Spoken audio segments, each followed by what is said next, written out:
Alright, hi everyone, and today we're going to be doing a quick SketchUp tutorial with just an intro prior to line command, push, pull, maybe groups and layers. See how it goes.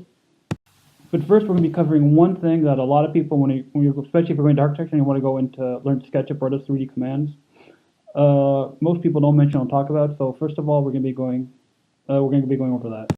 Alright, before we get into the rules though, let me just show you guys a couple quick images of the work I've done in the past so you get an idea of my skill level. Alright, let's get started.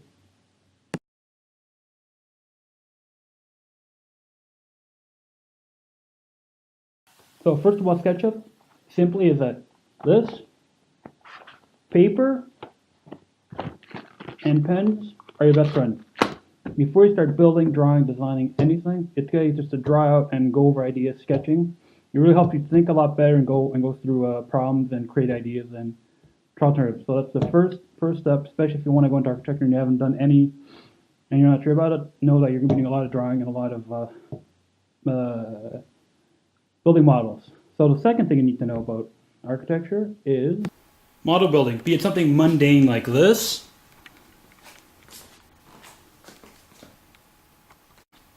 be it something more ambitious like this,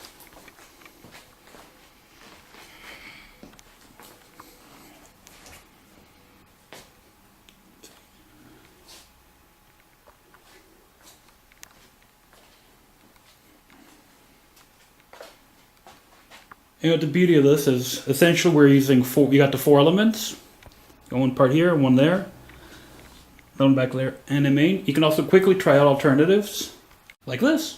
Or heck, I'll do it live. Maybe if we get there.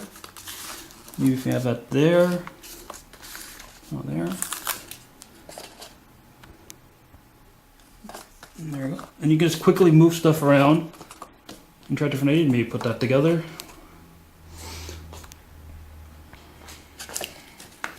Maybe have this.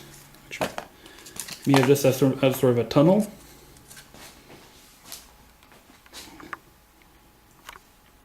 And I mean, this is sort of one way where you can quickly move stuff around. Look, you got a nice.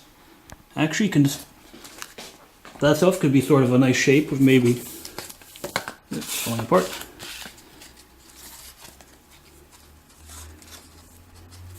There you go.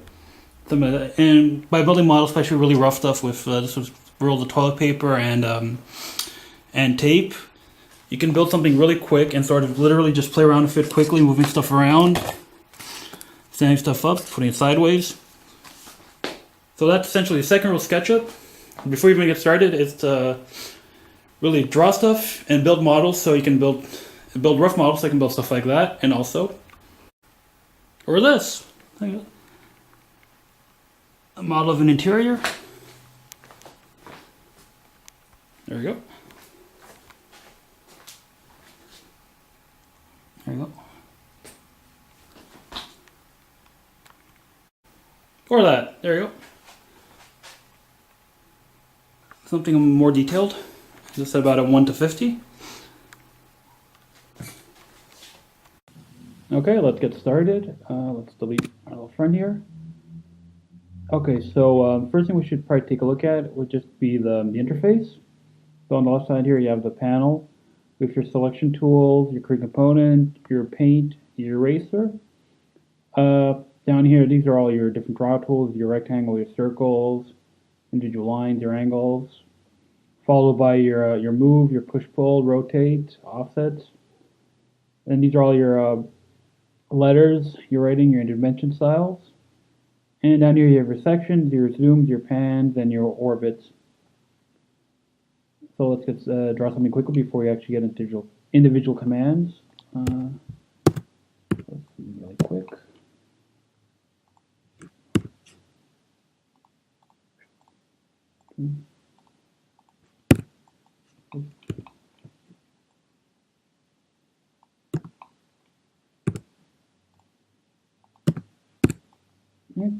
There you go. In a matter of a couple of seconds, we drew a rough model of a house.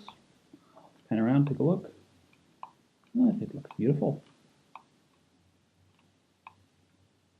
Alrighty, so Now how did I do it? Just delete that. So to draw, you have two options. The first one, the easiest one would be just to come up here to the rectangle. That or just press R on the keyboard. And I normally like to start drawing from the center, from the origin, and draw out.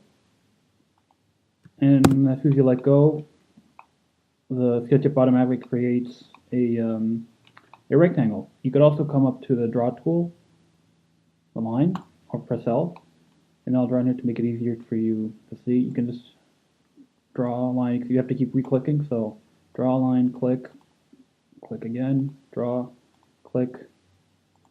There you go, we'll delete that. And actually here's another good lesson to see. In SketchUp, if lines don't line up perfectly, it automatically cuts it. So right now, because this line is intersecting this one, you can just delete that, and there you go. And also, if you want to draw a line, let's say it snaps to the endpoints automatically, or if you go along the line, the blue midpoint, it snaps you to the midpoints there, and you can just come down here and draw it to their midpoint. And same thing here. There you go. So it's easy to snap to different points, or you can just come to a specific point there. There you go. Gives you the midpoint. I'll delete that. So if you press E for the eraser tool, it brings up the erase one. You can just erase everything. So if I want to extrude this up, you either press P, or you come over here to the pull icon to push pull, and you can pull up. And I'm just doing it without a reference for a dimension. If I were to type in dimension, let's say 30 feet. Oh, way too far. As you can see, it automatically extrudes the rectangle 30 feet, and then from here I can add in, press rectangle. I can draw something on here. I can push it in or push it out. Undo that. And as you see from there, you have an idea of how you can start adding to it. So let's say I want to pull this down a bit here. Press the line tool, but it's also up here. There's the different views. It may actually make it easier for you to work with. If you go to views, if you want to find those, if you come to view, around here somewhere.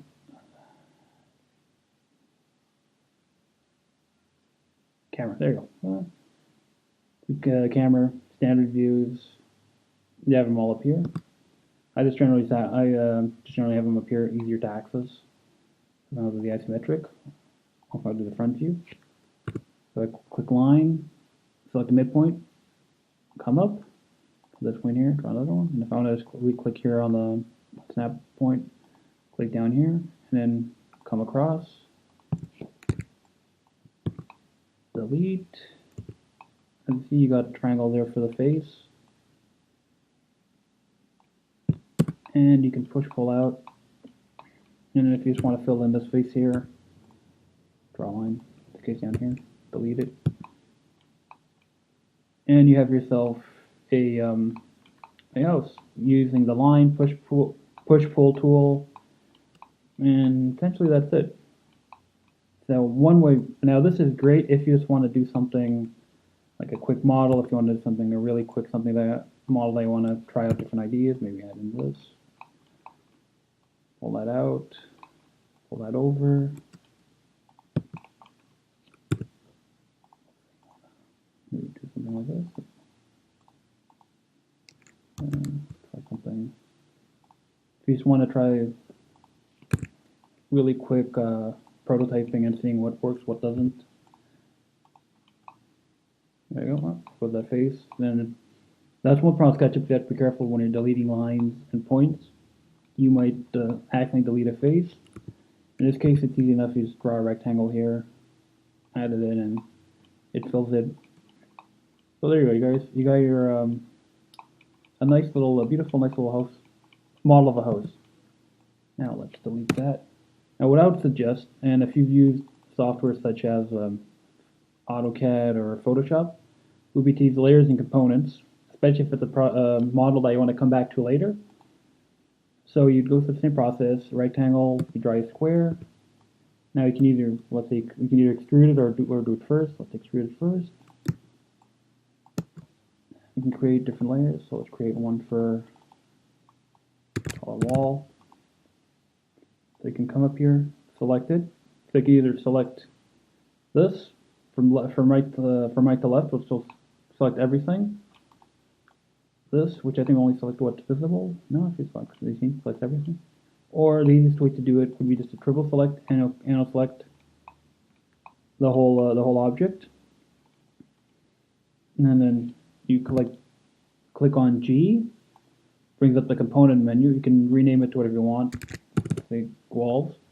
Make sure the replace selection with component is selected, and create. Boom. At this point now we have a selection where you can move it all by itself. Whereas if we had just had done this like this, as you can see when you try moving, if I tried moving this, it would move. It would just deform the object. Like that. In this case, if I want to move this, I can move it, and if I want to edit it, I can either double click and edit the object, or I can just right click, edit component, and you can edit it. And it's also a separate layer, so if we make this layer active, we can turn that off.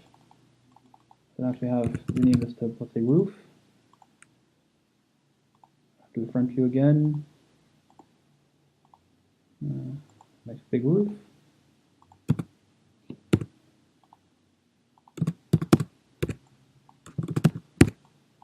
Erase that. Now again, we can triple click that. Make component. Rename that to roof. Create. And if we come in, double click, come in, edit, push pull, and double click out. And again, we can move the roof over, under, anywhere we want. Move it back.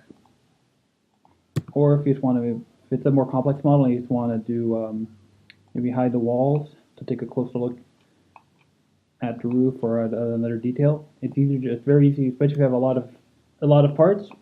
And on bigger models, it's good to have everything organized in a layer, just so you can move stuff, turn it on and off in terms of visibility and progress. It doesn't make working a little bit harder, and also, if you're not paying attention, you can end up having stuff on different layers, or you can have stuff. It can also be a bit hectic, but if you're careful and if you're working on more complex projects, it's something I'd really recommend. So that's a quick tutorial and a quick intro just on some workflow and some basic commands and how to draw some basic models. Hope you guys enjoyed. Like and subscribe.